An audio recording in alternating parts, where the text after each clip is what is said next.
Hello, welcome to Very Good Christian Podcast. I'm Sean Fowler, And I'm Blair Davis.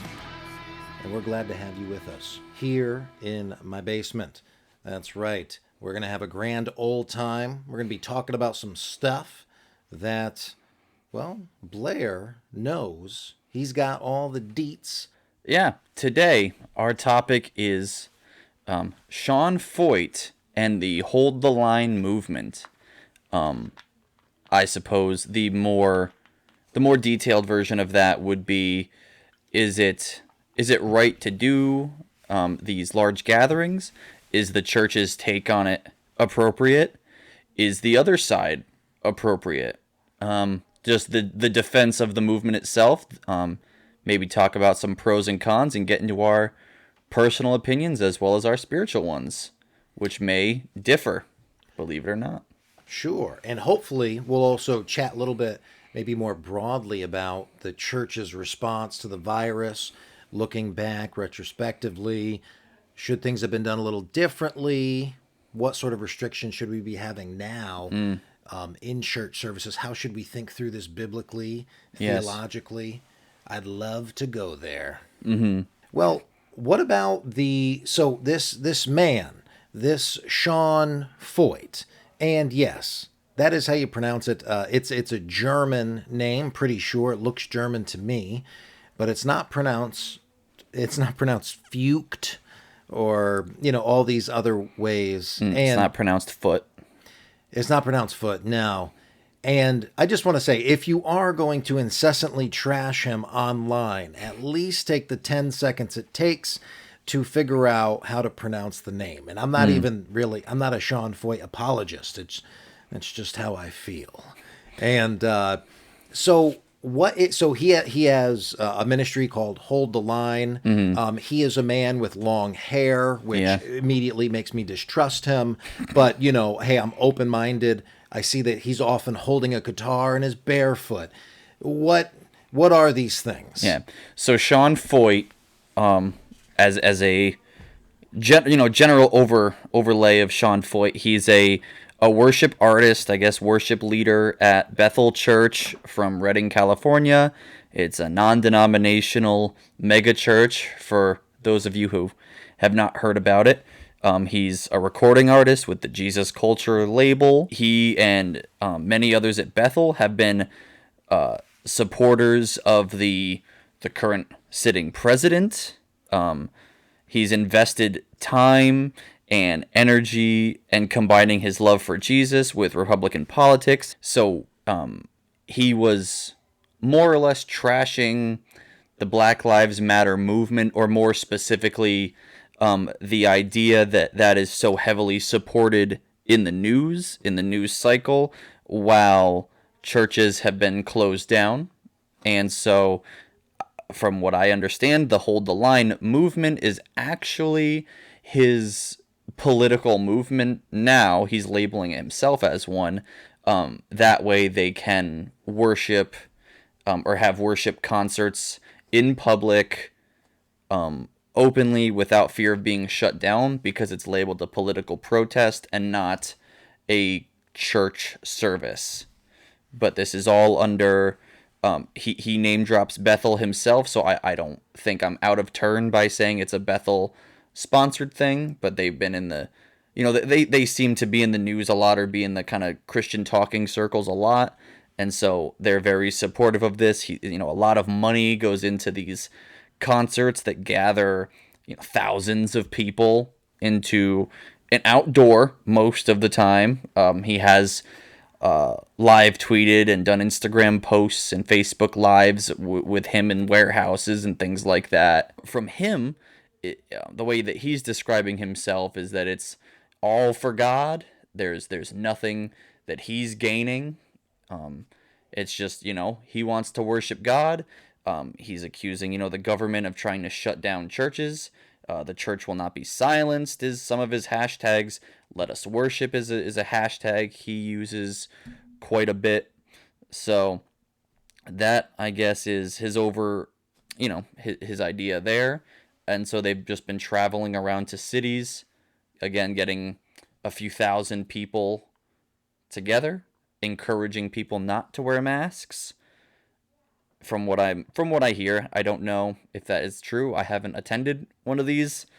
I don't intend to, but that's just what I'm getting from the general perspective, without kind of the left and right, or the Christians versus non-Christians giving their input into it. Sure. And when I was looking into it a bit as well, just a couple of things, it appears that his goal is to get especially young Christians, millennials, politically motivated, to actually put their faith into practice in the public square, and in this political sense.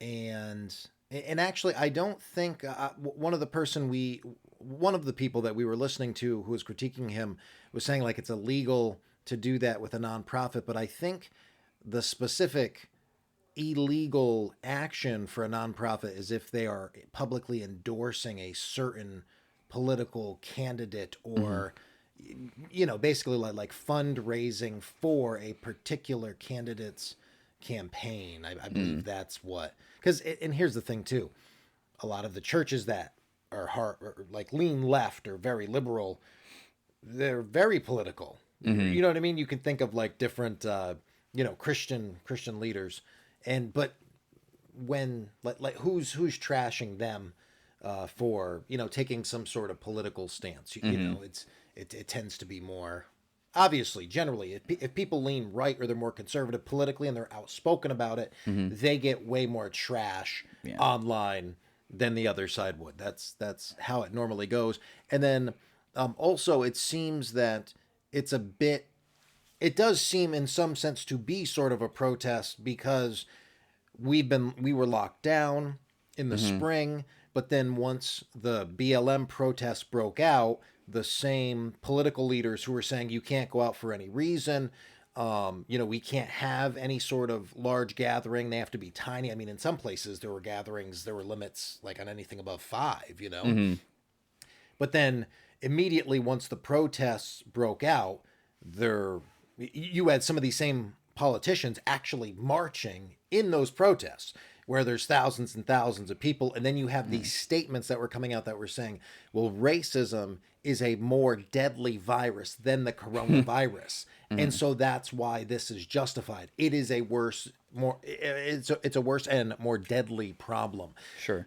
So obviously anybody can see the contradiction of those sorts of statements. So at that time, if there were still extreme restrictions on size of religious gatherings, would it be right then to kind of protest with your own service? So it seems like he's, trying to push back on that. And I believe that different cities where there were the BLM protests, that he was picking those cities to do these worship events. Sure. So just a little more info that I had run across as well. So I guess we could tackle trying to discern his motive, right? There's a question, is this individual just seeking his own fame and to like enrich himself? I guess we can go there to some degree. Obviously we have to speculate because we don't know him, but then also perhaps looking at just should Christians be gathering in large groups right now to worship? So what do you think? I know that was something that was on your mind. How kind of is this individual really just kind of selflessly looking to promote Jesus, or does there seem to be ulterior motive?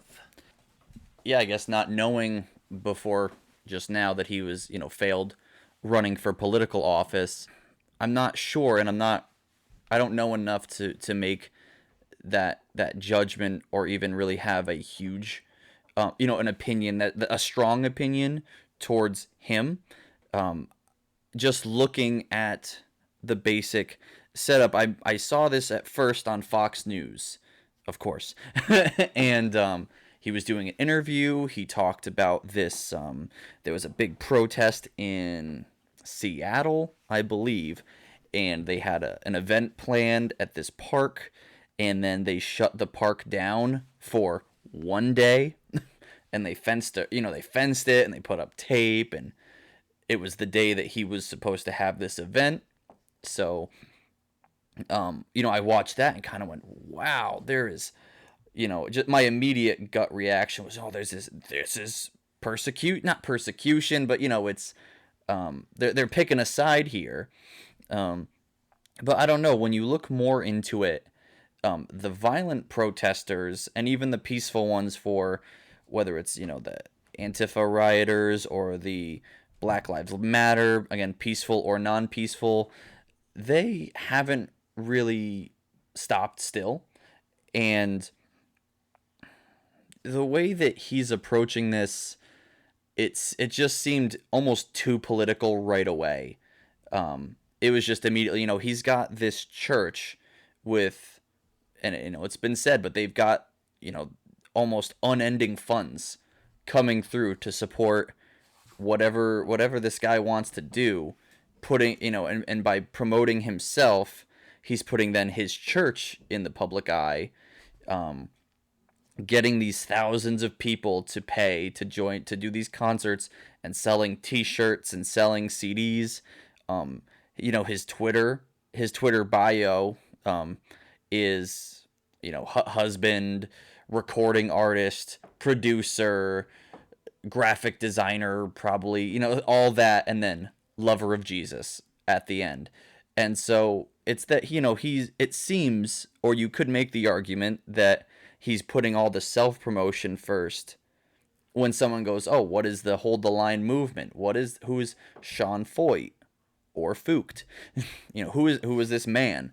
And you look on his Twitter, Sean Feucht is husband, recording artist, Bethel worship. He's all these things, and then he loves Jesus.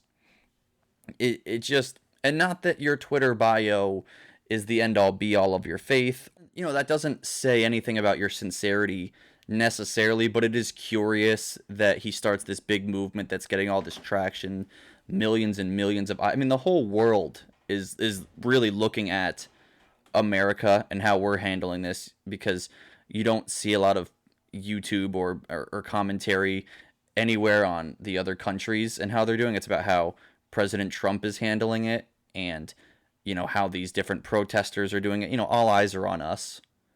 So that's something to take into consideration, is that you have the mainstream charismatic church, one of the most famous churches maybe on the planet, definitely in our country, but maybe on the planet, arguably, promoting these events, getting behind a political movement, not just this isn't just a musical tour.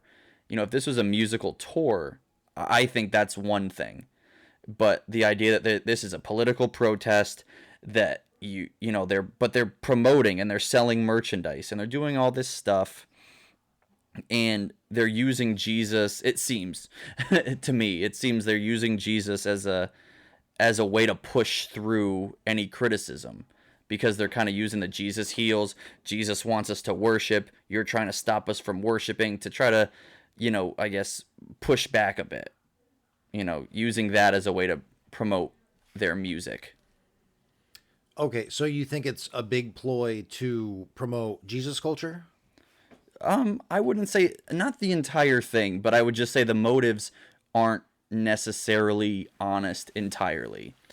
Well, okay, so when it comes to Sean Feucht didn't come up at Bethel. Like, he's not let's say Kim Walker. Mm-hmm. Like, she kind of got famous as a Bethel worship leader, right? I mean, you know who she is? Kim Walker Smith. Yeah. And then some other ones, Stephanie Gredzinger. So Sean Feucht, like, for instance, when I was at more events like this, like 15 years ago, 10 years ago, he was already an itinerant, like, worship leader. And I don't think that he was officially connected with Bethel at that time. I'm sure he had friends there and stuff. So, but just so you know, I think even if he's associated with them now, I would love to know more about, like, is he just basically this ministry that's currently associated with them? And, like that's I don't think that Jesus culture selling more albums benefits him right now. I don't think that's like I don't think that he's leading like a Jesus culture worship team as far as I know. So I just want to, you know, kind of throw that out there. I mean, is some of this is so it's tough. We're trying to judge motivations, and it's not really possible to do so. Because even like this is a little bit different, but there's some similarity. What about John MacArthur? He is holding indoor services with no limits on the size, and they're getting thousands of people coming inside of their building. And John MacArthur, all of the Christians that are hypercritical of all the charismatic movement, they love him because he hates the charismatic movement.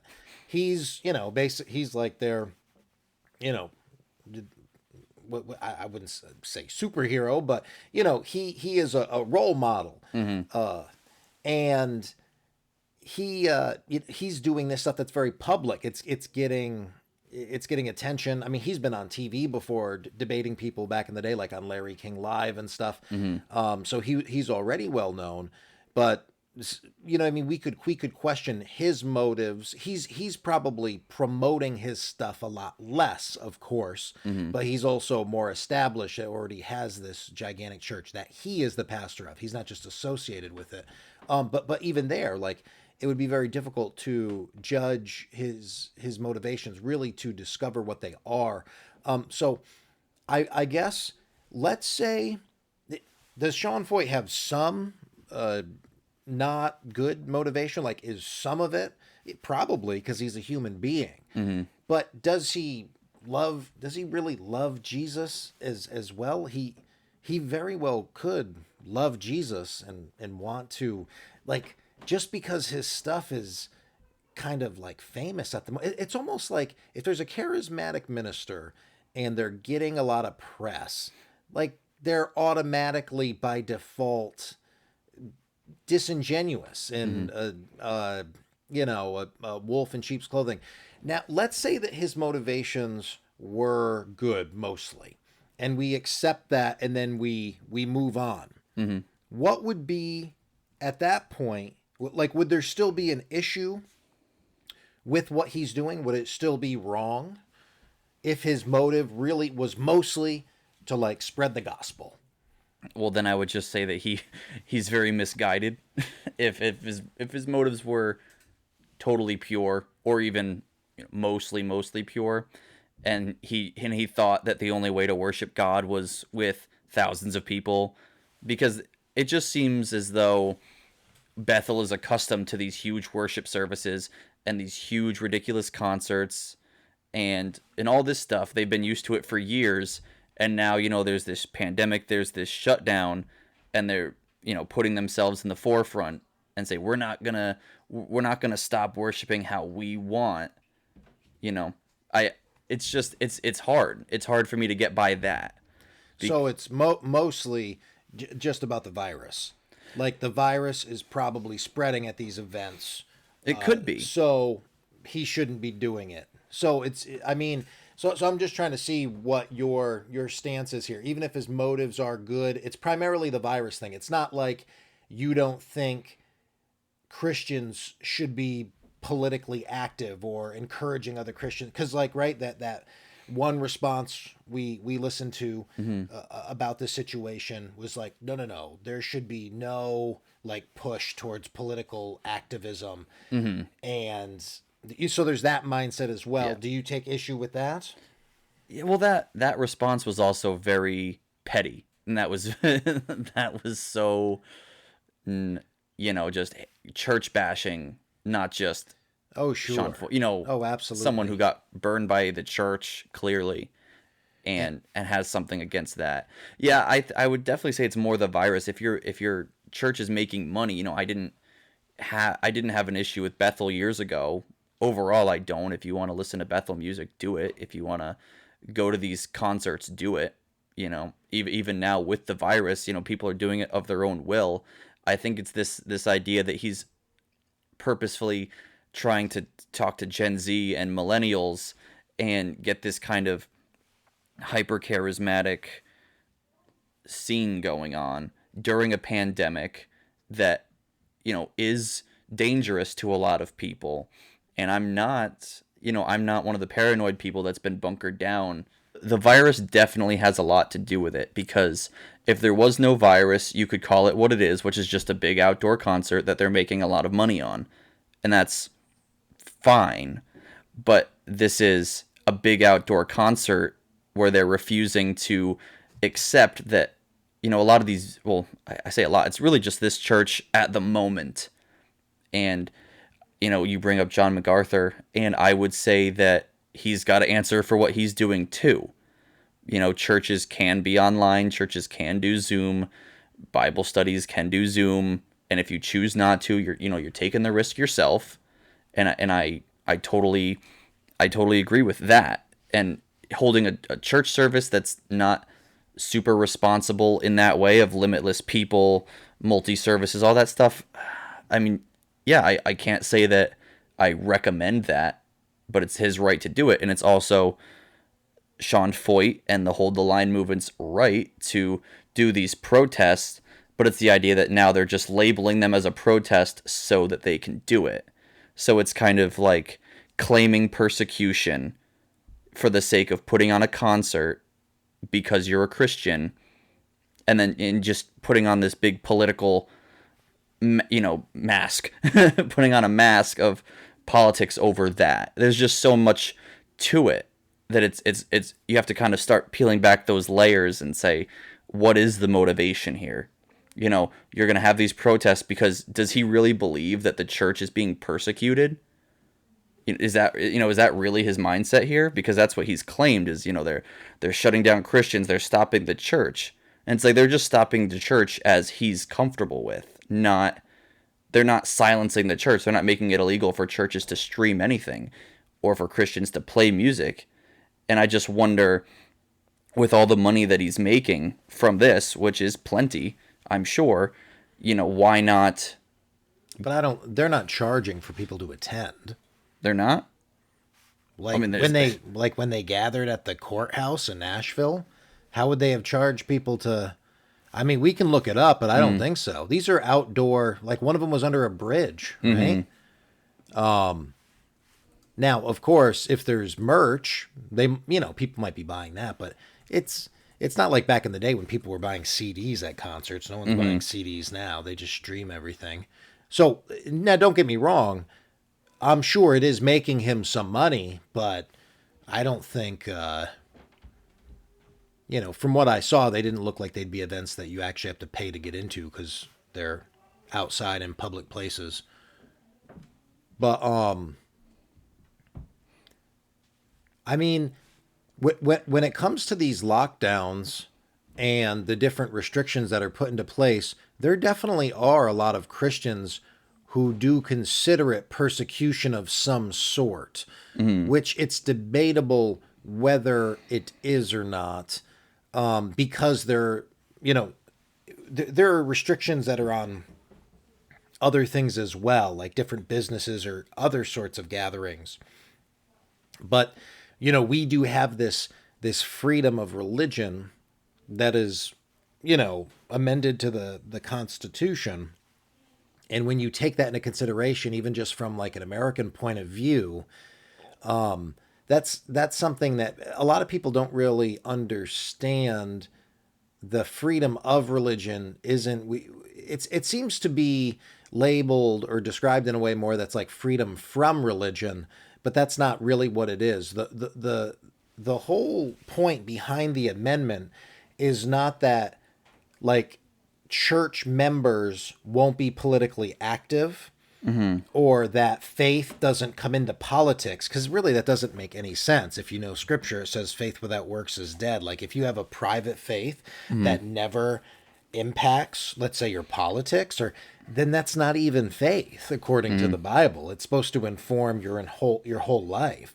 Now, what the amendment does is it stops the government from saying this is the official religion and that you have to be this particular religion. And the rest of the clauses, it will not infringe upon the the free exercise of one's religion. So basically, the government can't get involved in your life and stop you from worshiping freely the way that you choose to worship.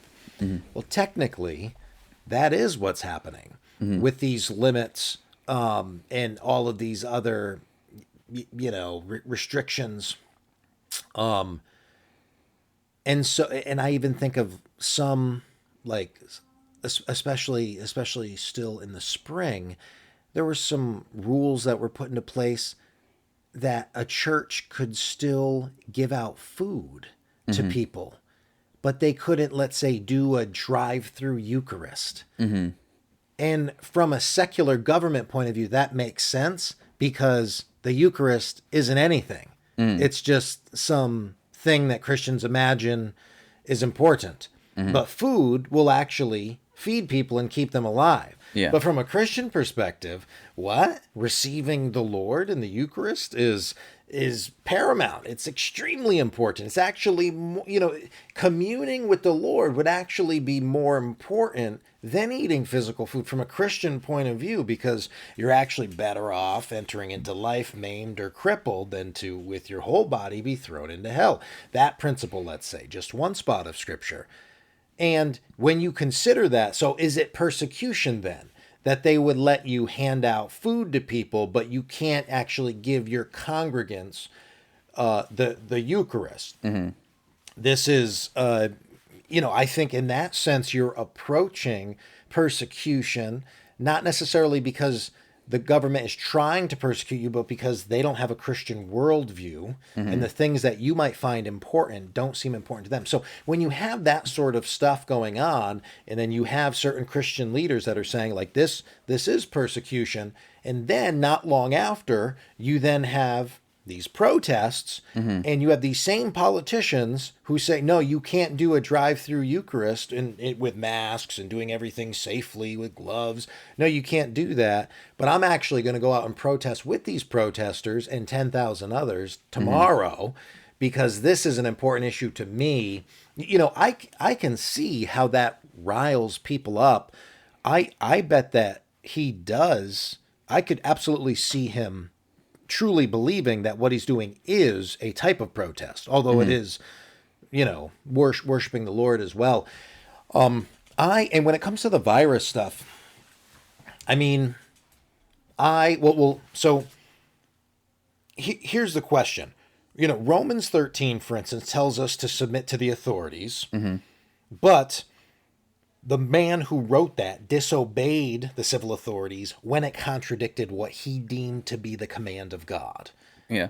So we know that, let's say in Hebrews 10:25, it says, do not forsake the assembling of the brothers. But then also the fact that the word church, what I talked about, in the first coming to terms video, the word church means gathering. That's the word Jesus chose to denote his body on earth.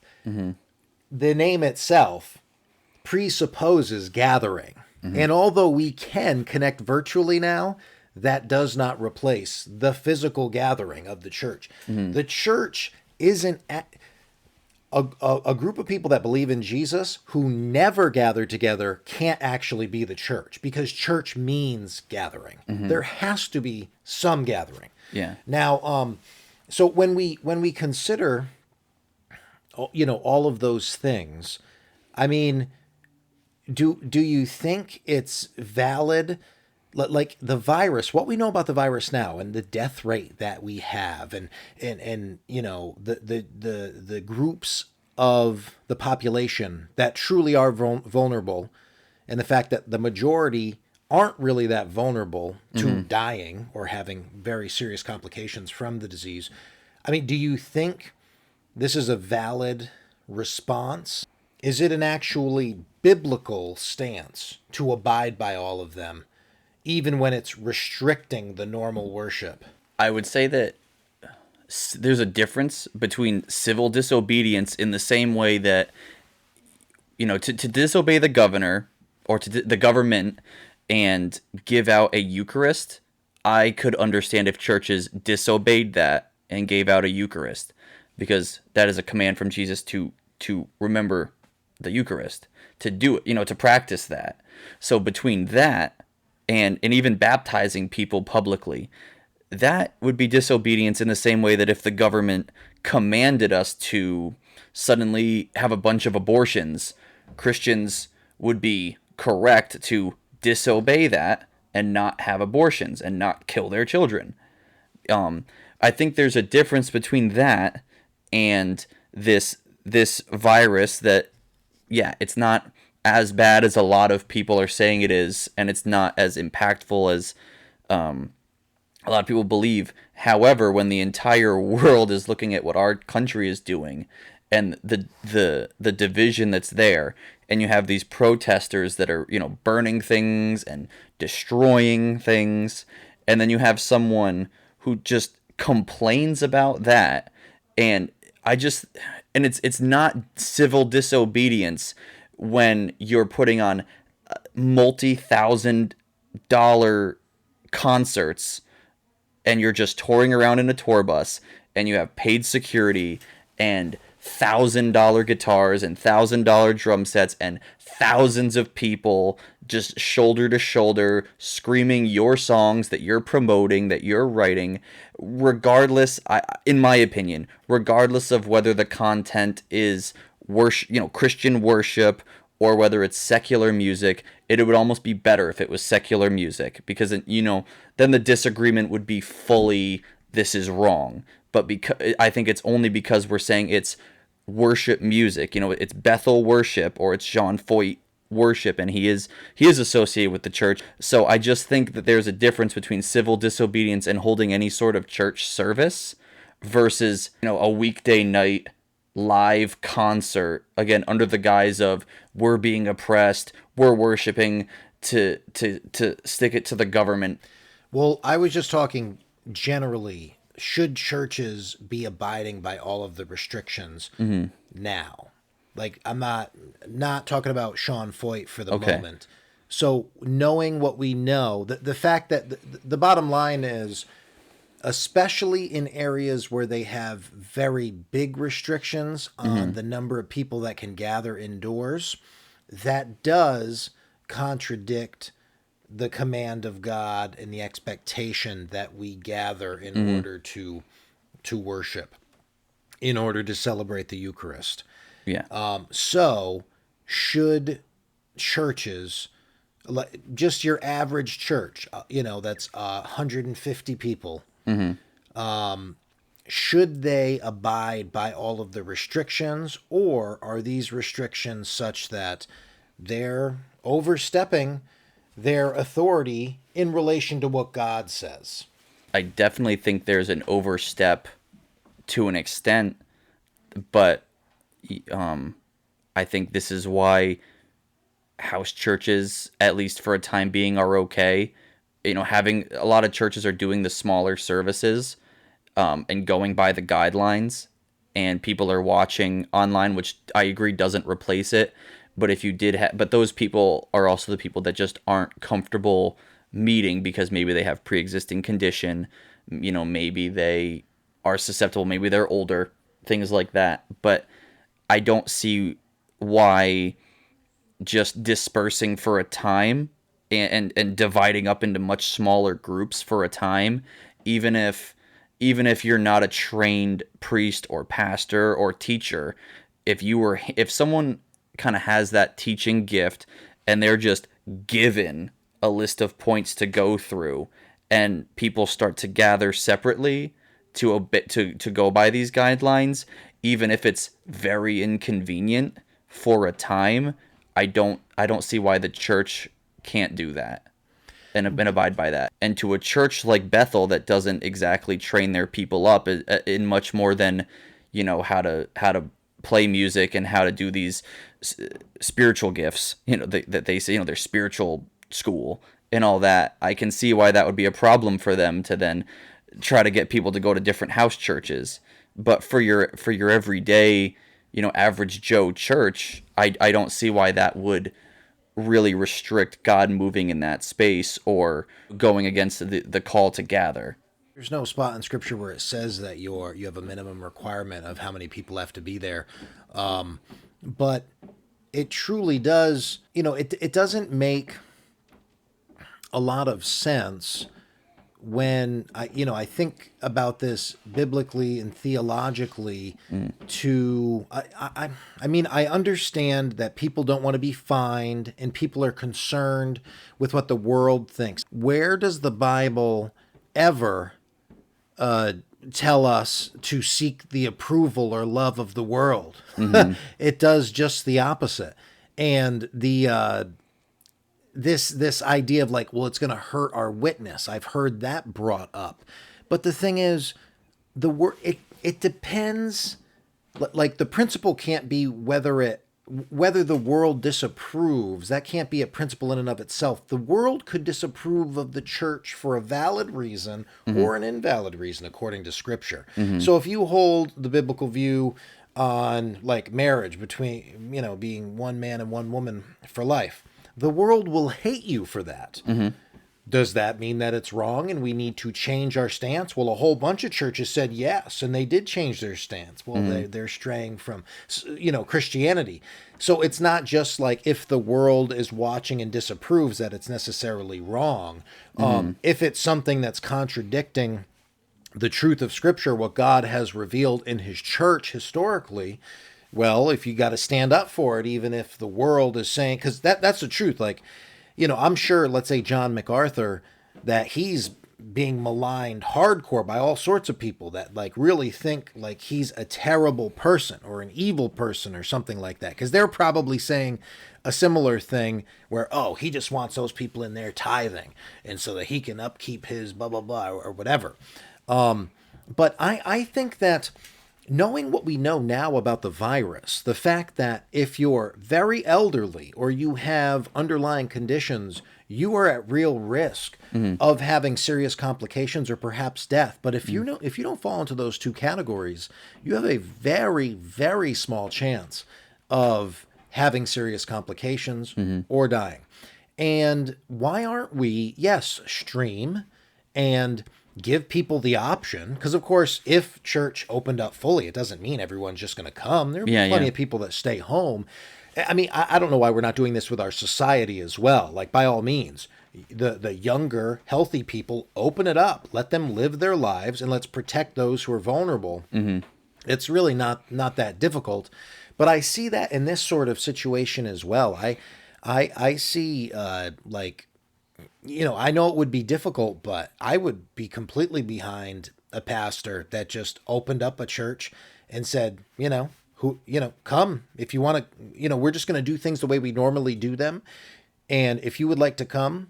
And yes, wear a mask. And like it doesn't mean it has to be a free for all, just like craziness. No, acting like the virus doesn't even exist. But there's a few, like, there's just so many different aspects to it. It's like, if God is real and God has called us to gather, and the fact that the church is a gathering, and here's this virus, and we're scared to death. And I think people aren't as scared now. They're seeing that it's not this thing that's going to wipe out half of the nation. We've come to our senses a bit, but it's like, do we, where's our trust in the Lord to care for us, the God who heals us? That's what He calls Himself. It doesn't mean that you're never going to get sick, but it just seems like such a kind of weak and faithless response that it's like a response from the church that's no different than the world's response to the virus. And it bugs me. It does. And I also, just one more thing, I know you're itching to say something, but this is something I've been reflecting on. What man, and by that I mean what human being, has the authority to close God's church for 6 months, for 4 months, and say people can't come in here? Does the government have the authority to do that? Do any ecclesiastical figures have the authority to do that? I don't know that we do, and I say this as someone who is under authority, in an ecclesial sense, and I respect that, and I abide by the authority of those over me. It's very important, but I'm just wondering, where would a human being get the authority to shut down the Hmm. congregating of God's church? For I don't know that anyone has that authority. I think we're called to be faithful, even in Hmm. difficult times, and to gather, even in times when people are going to hate us for it. Hmm.